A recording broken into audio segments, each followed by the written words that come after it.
Everyone's got an opinion about which of these accessories is the very best in Rise of Kingdoms, but today we're going to bring you some data, some hypothetical data about how each of these should perform and the percent damage boost you'll get from them, and also some empirically gathered data where we went and we actually observed how some of these things actually work in the battlefield to determine which one is the very best. I'm going to kick this video off with a little bit of a mythbuster looking at the Pendant of Eternal Night. 5% of skill damage. That sounds amazing, right? It's got to be better than just about anything else you could use. And yet, when we were in a previous KVK and we were testing Khan and Chandragupta, which do stupid amounts of skill damage, I mean, they are out of control amounts of skill damage, you would think for sure that the Pendant of Eternal Night would perform better than something like an epic, say, the Silent Trial. And yet, reality was different. In our tests where we actually ran these two things against each other in multiple trials, using the same marches, same everything, in all of the tests, the Silent Trial outperformed the legendary Pendant of Eternal Night. And yes, there is a scenario where Pendant of Eternal Night is better, but my point is that just because it is legendary does not mean it is better, and you need to understand the scenario in which each of these items is most optimal. And I have yet to see a compelling explanation, or at least my understanding is different than a lot of other people's. So stick around in this video for information that literally took me weeks upon weeks to compile and evaluate. And although this information is not perfect, and there's more that I would like to do, the time has come to make this video. So strap yourselves in, baby, because you're about to learn which accessories are actually the very best in Rise of Kingdoms.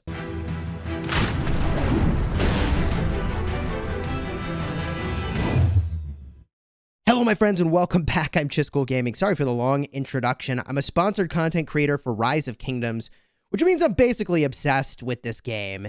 I play nonstop, and I like to figure out which items are the very best. That led to the making of this video, which I will break down into 3 tiers of information. The first tier, which is going to be at the start of this video because it's easy for everyone to understand, is my opinion. Which of these things are better, where, and when, and why, so that you understand where each of these items is better, because as I described at the beginning, some of these things which you think will be better are not for the situations you were trying to use them, like this Pendant of Eternal Night. The skill damage needs to go on a commander that does area of effect damage, people.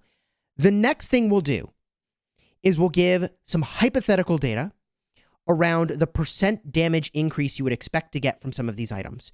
In other words, we can actually calculate how often something like Ring of Doom will trigger, and it's telling you it boosts your damage by 50%. Okay, so hypothetically, I can tell you the percent damage boost this will give in an average scenario, and we can actually compare some of these accessories to figure out which one of them is the best one.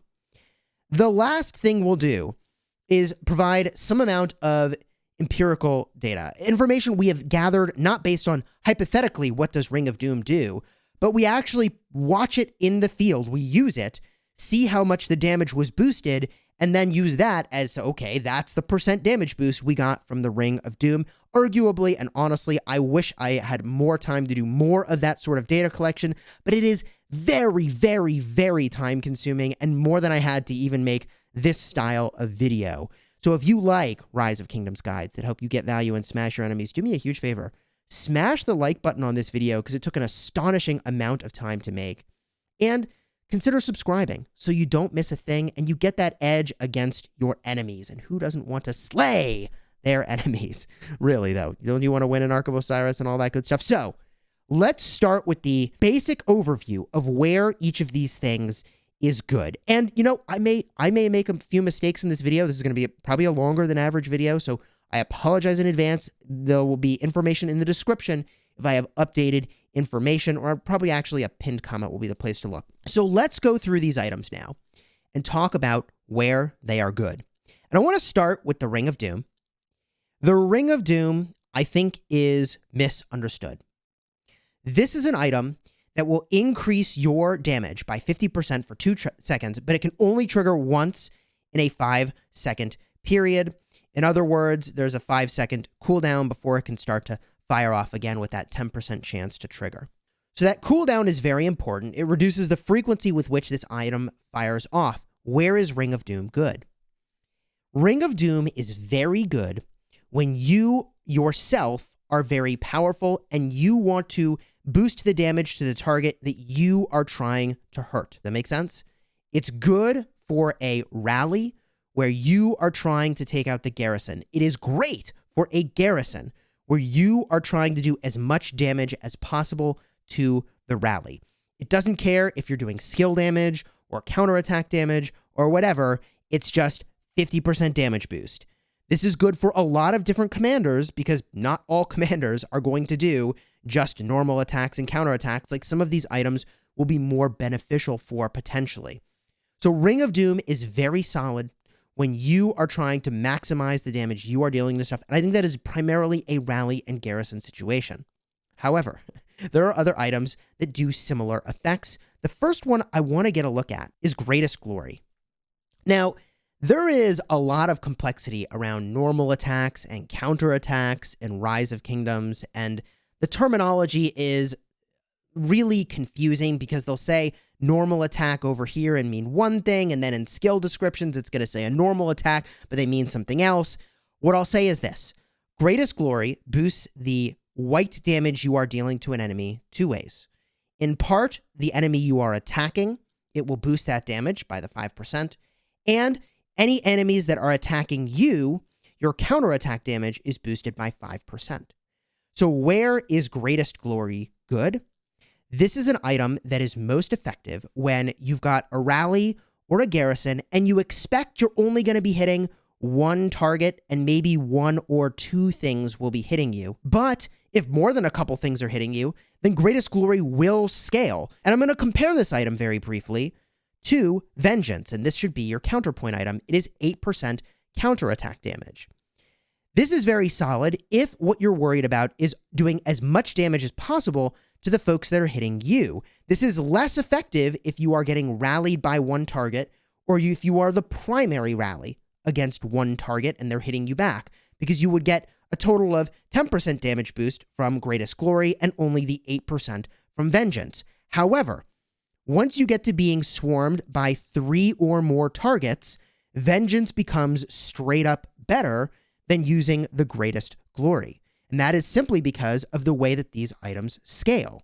This will scale with counterattack, but only by 5% per thing hitting you. This will scale by 8%.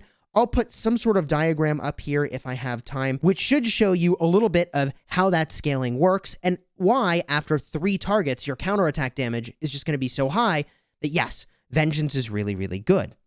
So arguably both Vengeance and Greatest Glory are items that scale with you're getting hit by multiple targets. So if you are rallying something and you want to punish people if they swarm you, or you've got a garrison and you think most of the time you're going to be hitting one target, but you want to punish if they swarm you, Greatest Glory is a really interesting choice.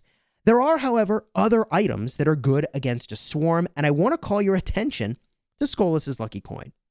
I know, it's not a popular item, and a part of the reason that these accessories are so confusing is that you don't really get to see like some big animation or showiness around exactly how much they're doing for you. However, Scolas' Lucky Coin is also anti-swarm technology, while Vengeance and Greatest Glory are trying to destroy your enemy. Scolas' Lucky Coin is all about survival.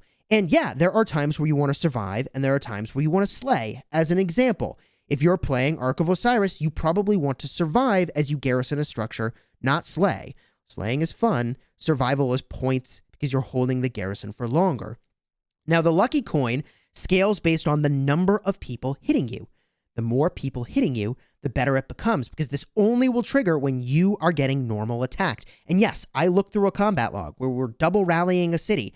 I had a Scolas' Lucky Coin on my rally, and it triggered half as much as their Lucky Coin, and their city was getting hit by 2 rallies. A part of that has to do with randomness, so I don't want to give the impression that the one battle that I had where it triggered just twice as much for the enemy when they were getting double rallied than for me when I was just getting hit by the garrison. I don't want to give the impression that it's literally double, but you get the idea. The more targets hitting you, the better the Lucky Coin becomes, because the second that 5-second cooldown ends, you've now got 2 things hitting you, twice as many opportunities to get that 10% chance to proc. Interestingly, also, the Ring of Doom, however, is very good if you are dealing with a swarm. Not because you get any benefit when they are swarming you and you get more chances to trigger, but this will elevate your counterattack. This will also, if you're doing area of effect skill damage, boost it as well. So it's not like Ring of Doom is not also good in that scenario. Now, I want to jump to a topic that I think is really interesting, which is the Concealed Dagger and Mora's Web. Maybe I should have started with these because these are so popular and people are super high on these as if they are the best items, and they're good. However, I've got some empirical data about these. I'll talk about it later on. What I'll say is this. I actually think Ring of Doom is better than a Concealed Dagger or a Mora's Web if what you're doing is garrisoning or rallying and it's just one rally and one garrison. Concealed Dagger isn't going to give you benefit against multiple targets like Ring of Doom actually does for your area of effect damage and your counterattack damage, or like Greatest Glory does, right? This Concealed Dagger is good at debuffing one target, and people are all high on the amount of debuffing it does, and it's very frequent, 30% chance to trigger, and it stacks, and that's really cool. It's reducing health, and health is arguably one of the best stats in the game, but this item, as well as Mora's Web, which is reducing defense of a target, they really only become the very best when more than one person is hitting the same target as you to enjoy the benefit of their stats having been reduced. Otherwise, you're actually going to be, most likely, better off with one of these other items, such as Ring of Doom, Greatest Glory, doing more damage to the target of your choice when it's just you versus that target. However, the second you start to bring multiple people into the equation, such as swarming a garrison in Ark of Osiris, then yeah, reducing the health, reducing the defense becomes absolutely amazing. Now, the next item we need to talk about, and this is one of the last big accessories we need to discuss here, is the Horn of Fury. Man, if this one hasn't brought up a lot of discussion, because unlike the other accessories where it's kind of hard to see what they're doing, Ring of Doom, it's hard to appreciate because it's so infrequent, but it's a lot of damage when it procs. It's so infrequent. Scolas' coin is so infrequent, and its 500 damage factor, it's like kind of abstract. It's hard to see what it's actually done for you in the report, right? It's so easy to see Concealed Dagger, so people like it. Same is true of Horn of Fury. Horn of Fury is an item that will scale profoundly based off of how important and dependent your commanders are on their active skills. So as an example, a commander that has Rejuvenate as a talent is going to generate more rage when they use their active skills. That is a situation where Horn of Fury is really good. If you have other things, like for instance, Cyrus's expertise skill, oh my gosh, Cyrus's expertise skill is like the perfect case for a situation in which you'd really like the Horn, where you're getting 40% of extra stats after your active skills are used. Yes, more rage means you want to use those active skills more frequently. And not only that, but he even generates more rage after you use an active skill. This is like everything that you'd want for Horn of Fury, or is it? Because the thing we need to talk about that is very important, that makes the Horn of Fury so misunderstood and complex, is a gaming concept called a breakpoint. A breakpoint is a literal go, no-go situation where you either get a benefit or you don't based on something being achieved. In this case, the breakpoint is the amount of rage you need to use your active skill. Because guess what? It takes, in this case, 1,000 rage to use the active skill. But if you have more than 1,000 rage when that active skill is triggered, to my knowledge, you get absolutely no benefit whatsoever. So if you pass with flying colors and you have 1,300 rage when the active skill will be used, I don't even know how you do that. You still start over after your active skill is used with 0 rage. And, you know, some talents could modify that. But the point is that over-raging doesn't give you anything. And under-raging, if you're at exactly 999 rage, you don't use your active skill. 1,000 rage for this commander is the breakpoint. So if the Horn of Fury gives you enough rage to use an active skill a turn sooner, then you have achieved the breakpoint and you're getting value. But someone shared a report with me and I was astonished. They were battling with their Constantine and they did 2 battles. One with Horn of Fury and their active skills fired on turn 10, and one without Horn of Fury and their active skills also fired on turn 10. And I looked in the report, And I was like, wait a minute, the Horn of Fury report, there's 2 triggers of Horn of Fury. Why is it that the active skill was still used on turn 10 in the one report, and the other report, they didn't have Horn of Fury at all, and it was still turn 10? In other words, Horn of Fury did literally nothing at the start of that battle for them, even though it triggered twice, and it would give them 100 rage. I'm very confused about what exactly happened there, and I have to look more into it, but my point is this. If you have Horn of Fury trigger, and it doesn't break over the breakpoint for the amount of rage you would have needed to get the active skill, then you didn't get anything from it. So when we look at the value of an item like Horn of Fury, we have to figure out, based on the commanders that you're using, whether or not you actually will achieve the breakpoint more frequently based off of having the 50 extra rage, or 100 extra rage, or 150 extra rage, depending on how many times you need this to trigger to achieve the breakpoint. And what's more, funny thing, it's a little counterintuitive, but the less time you have for the horn to trigger, the less likely you are potentially in order to achieve the breakpoint. In other words, if your active skills fire off every 5 turns, that's very fast. And if you need the horn to trigger twice in order to have your skills fire off a turn sooner, man, 5 turns to get 2 triggers with a 30% chance is pretty low. It's not as likely to happen compared to, for example, if you need those same 2 triggers only in a 10-turn window. So depending on what the breakpoint is for the commanders you're using, Horn of Fury is either God tier or not so exciting. So this is pretty important to talk about. Now, the other accessories that I did briefly mention was the Pendant of Eternal Night. I talked about this in the beginning. We did test this. We gathered data, and we were using Khan with Chandragupta, and we were trying to figure out, like, what, I think it was against YSS Theo, like, what beats YSS Theo? And believe it or not, we had all other things the same. The Silent Trial performed better, and I couldn't believe it. So where is the Pendant of Eternal Night good?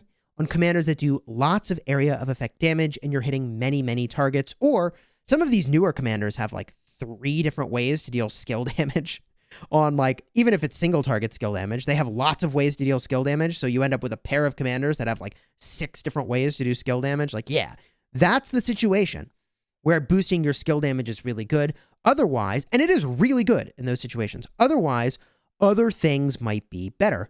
By the way, on the flip side of things, I've heard people talk about Silent Trial, and like, yeah, it is really amazing when it's amazing. But also, there are situations where you don't achieve the breakpoint, and it literally does absolutely nothing for you. Literally nothing. If you haven't reduced the time it takes for the enemy to use an active skill by 1 turn at least, then you could be getting 0 value from this. Even though this fires off every turn, reducing the rage of the target by 10. Big deal. Just a quick review, by the way, of Delane's Amulet as well. Reduces incoming counterattack damage by 5%. So this is good when you are dealing damage to stuff, not when you're getting swarmed. But just for perspective, this is a 5% change in the damage you are taking from an enemy. And over here, this is actually a net 10% boost to your damage dealt, assuming you're getting hit by the target that you're also hitting, right? So the other thing reduces counterattack damage taken by 5%. And a not so great, but, you know, good enough rough comparison is to say Greatest Glory is actually at least twice as good. At least twice as good. And that was the thing that was most encouraging for me when I did this analysis of these accessories, is that the legendaries actually are at least twice as good as most of the epics, and they are very, very impressive if you use them in the right situation. So now I want to talk a little bit, and this is going to involve some math. I'm not going to bore you with the math that I did, although maybe I'll drop some of it into my Rise of Kingdoms toolkit linked in the description at some point so that you can go and see it if you want to. You can do these calculations yourself. I'll tell you what my assumptions were. But one thing I wanted to understand is, how much damage am I actually boosting with the Ring of Doom? And how do I compare that to the Concealed Dagger? Because everybody's talking about Concealed Dagger like it's God tier, and the situation where it's good, multiple things are hitting the same target, it's great. It is better. But in the rest of the time, is it better? People are talking like it is. I don't think it is. So I went and I gathered some information. So let's talk about the theoretical damage boost of the Ring of Doom. I went and I did the calculations, and there's some big assumptions here about, like, look, it's going to, over a long rally, like, fire off an even amount of times, or a proportionate amount of times, I guess I should say, with how often you're doing skill damage. So we try to not make it like too complicated to say, like, does it fire with skill damage and not, and the timings and all that. Okay, so we assume it fires off and aligns with your active skills and passive skills a proportionate amount with how often it triggers and how long the fight is. The Ring of Doom represents a 6 2/3% damage boost. Really good. Like, that's a really good damage boost. 6 2/3%. And you could do that math yourself, right? The Ring of Doom theoretically triggers once every 15 turns. You could also make an assumption that it's less than that. Maybe you say it's once in every 20 turns, whatever you think is an appropriate number there. I don't actually have the math to support exactly what that is. But under the assumption of 1 in 15 turns, it's a 6.67% boost in damage. Now, I went and I actually observed Ring of Doom in a rally scenario. I was rallying using Ring of Doom. And I looked at the damage before Ring of Doom triggered and after Ring of Doom triggered. And thankfully, this was at the very start of the fight when there wasn't all these buffs and debuffs and complexities that would make it really hard to understand what the heck was happening. It was literally turn 3 of a rally. And the amount of damage boost I got was 5.5%. So less than what I was expecting, but still pretty good. And this is why I was indicating earlier, there's like the theoretical percent damage boost and then the observed damage boost. So 5.5%, when you average it out over the course of the 1 in 15 turns that it's going to trigger. And of course, it's active for 2 turns during that window. So 5.5% damage boost lift is really good. Like, one item that's an accessory boosting your damage by 5.5%. So let's compare to Concealed Dagger. I went and I looked at a report and I said, how much is my damage boosted when there are 0, 1, 2, and 3 stacks of Concealed Dagger active? And interestingly enough, I got these reports from Crix, who was battling Barbs. Thank you for sending those, by the way. And Barbs have more health than other things do. There actually is some diminishing returns on stats when you have more of a stat than your other stats, but without getting into all that complexity, we'll just say that Barbs have more health than players typically do by proportion of other stats that you have, and the Concealed Dagger boosted the damage dealt by about 2.5% per stack of Concealed Dagger. In other words, with 0 stacks, obviously no damage boost. 1 stack, 2.5% damage boost. 2 stacks, we had 5% damage boost. And 3 stacks, it actually kind of jumped up to about 8% damage boost. That could just be how the battle was unfolding. I mean, you get the idea. It gets a little tricky. But I went in and I looked. I said, okay, how much has the damage gone up and down? And we looked. And all they did, by the way, these commanders, all they did was normal attacks and counterattacks. They weren't doing any skill damage. So we didn't have to worry about any of the skill damage weirdness, right? All of their damage came from normal attacks and counterattacks, and that was the damage boost that we saw. 2.5%, 5%, and about 8%. So we'll just go with 2.5% per stack. And this is, by the way, the challenge of empirically collecting data, which is like, yeah, I have a very small sample size here. This could be wrong. But the tricky part about the Concealed Dagger is then you'd need to take that information and multiply by, like, what percent of the time will you have 0, 1, 2, and 3 stacks of Concealed Dagger? Yeah, when you have 3 stacks of Concealed Dagger, it's better than the Ring of Doom. But no, when you don't have 3 stacks of Concealed Dagger, it's not better than Ring of Doom. And there's a lot of times where you're not going to have 3 stacks. So overall, which item is better? I actually would argue it's probably the Ring of Doom, but it's easily the Concealed Dagger if multiple things are hitting the same target. See what I mean? Because now you're boosting the damage to that target by, let's say, 5% on average, but 2 things are hitting it. That's really good. You've got a 10% total combined boost to damage, whereas Ring of Doom, that's only boosting my Attila Takeda, which I observed and clocked in at 5.5% damage boost. So you can see why gathering the data is really important for evaluating these sorts of things. And why I'm also saying I don't have enough to say definitively, like, aha, it's exactly 5.5% for everything. Like, no, dude, like, I don't have enough information to be whole and complete and definitive, but I have enough information to at least support what I was observing, which is that I think the Concealed Dagger, really good, again, if you've got multiple targets that are hitting the same thing, whereas Ring of Doom, better for your one rally. Which brings us to an interesting question. When would you ever use Greatest Glory if I just told you this is boosting your damage by more than 5%, and Greatest Glory is going to boost your normal attacks and counterattacks both by 5%. And even if you have a commander that's just doing normal attacks and counterattacks, that's still just a 5% total damage boost. And yeah, it's like all the time damage boost, and Ring of Doom is inconsistent, but Ring of Doom is still more damage. And the reason that you would prefer a Greatest Glory or a Vengeance, as an example, is that these are going to scale up better with the number of targets that are hitting you. They're designed to go off the chain when multiple things are hitting you. And I guess I would need to look a little more closely at like, well, Ring of Doom boosts the counterattack damage too, doesn't it? Doesn't it boost counterattack damage? So I don't know what the breakpoint would be where Ring of Doom is not as good as Greatest Glory. There's a little bit of an assumption there on my part that the Greatest Glory will be better if you're getting swarmed. That might not actually be fully accurate. So all of that said, with this huge brain dump on accessories, I know this was a lot of sort of complex information that we've been sharing. I get that this is sort of some complex information we've been sharing. We're still not done, because now we're going to go off the deep end even further and talk about the Horn of Fury and what % damage boost you're getting here. Because I have some theoretical damage boost numbers that I want to talk about to compare to the Ring of Doom. Because, okay, if we've proven to you conclusively now that Concealed Dagger is actually not better than Ring of Doom, in the situation where it's just you smashing one target and you are most concerned about you and you alone, what about the Horn of Fury? The Horn of Fury is much more tied to your active skills. In fact, Ring of Doom really doesn't care about your active skills at all. At all. I mean, yeah, you'll do more damage if your active skill does more damage and you happen to get more triggers during an active skill, but what is the % damage boost Horn of Fury represents?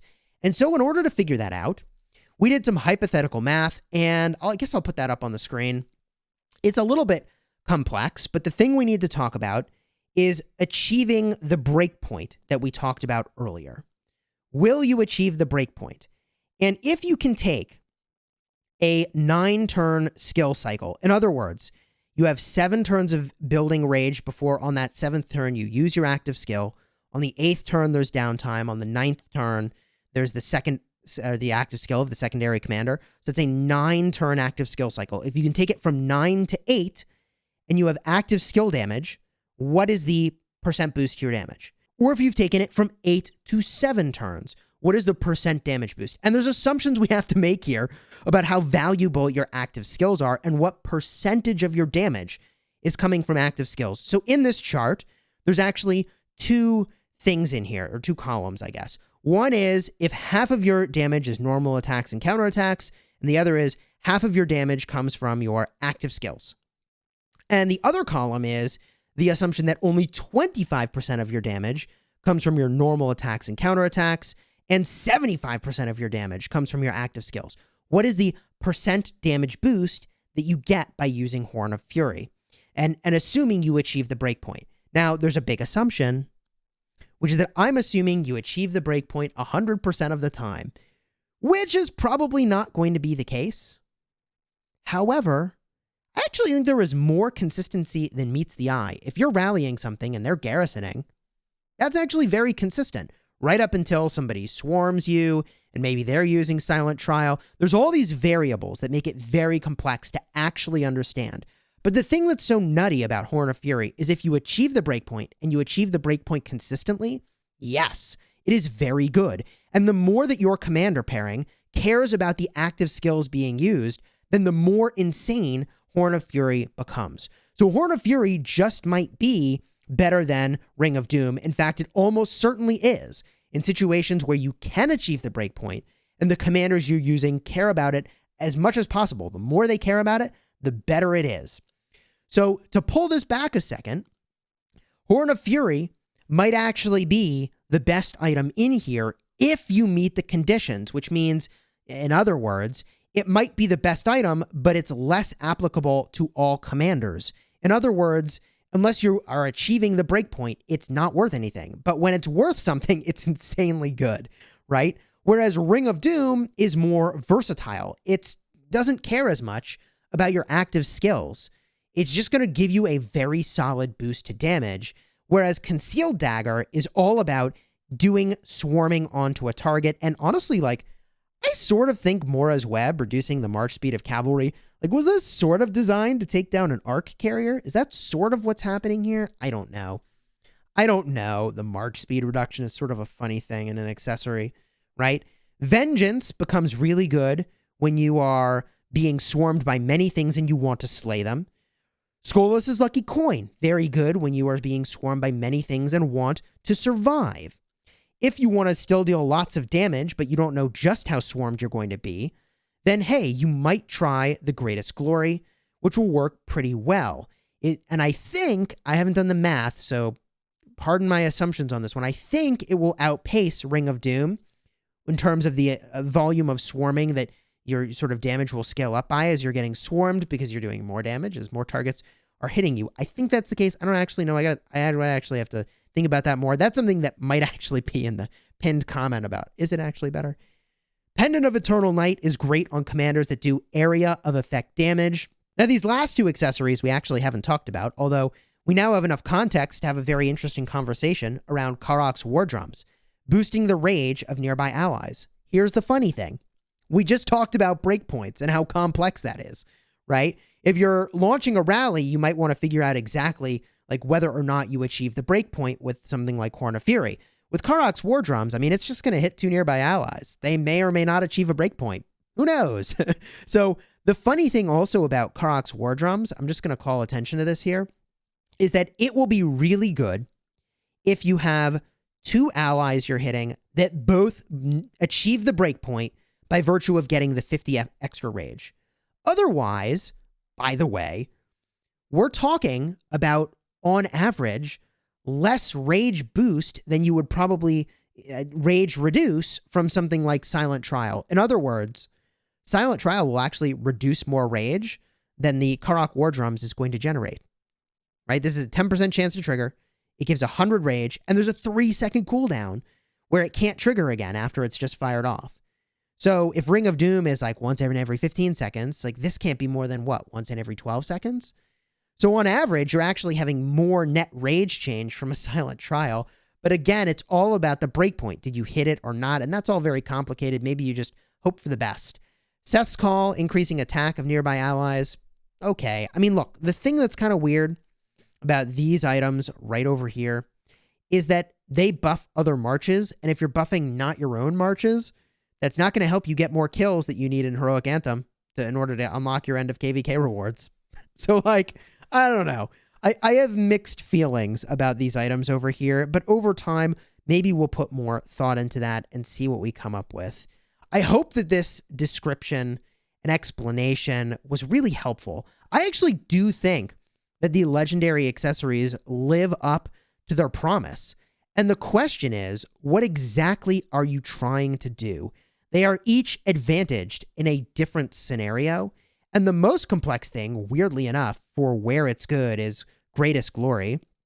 And I have to say, I mean, even commanders that just do normal and counterattack benefit from the Ring of Doom. They do. They do. And that's where Greatest Glory is helping you. It's normal and counterattack. And if you do skill damage, I mean, it doesn't hurt. But I mean, come on. Who's going to go all in on an item where we're like, oh yeah, this is really good for Richard and Charles? Like, come on. Like, by the time you're getting access to Greatest Glory, I'm still scratching my head, literally, to figure out, like, wait, so who is this actually the best for? It's so much more straightforward with some of these other items where you might use them. I think every accessory in here is actually pretty freaking solid. They're all good for different things. And as I was saying, the most niche, most narrow is probably Greatest Glory and also Mora's Web, because I would rather, personally, be reducing health by more % than be reducing defense and also march speed. Like, I'm less concerned about the open field slay and more about the rallying garrison, although I know everybody's interested in different stuff. If this was a helpful video, do me a huge favor, throw a like on here and consider subscribing for explanations that help you legit get value and aren't too hand-wavy. Like, we've got actual data we've gathered to drive to these conclusions. And I'll end by saying that I might actually be wrong about some of this because this is really complex. It is not simple. It is really not simple. And only by spending literally weeks in our free time, occasionally going and doing some math and gathering some data and then looking at logs for a long period of time while watching TV shows like Bridgerton. That show is nutty. Have we figured out what we think is actually the best here? So again, do me that favor, throw a like on here if this was helpful. Consider subscribing. And until next time, you have fun smashing the kingdom, and let me know in the comments which one of these you're going to craft and how you like it.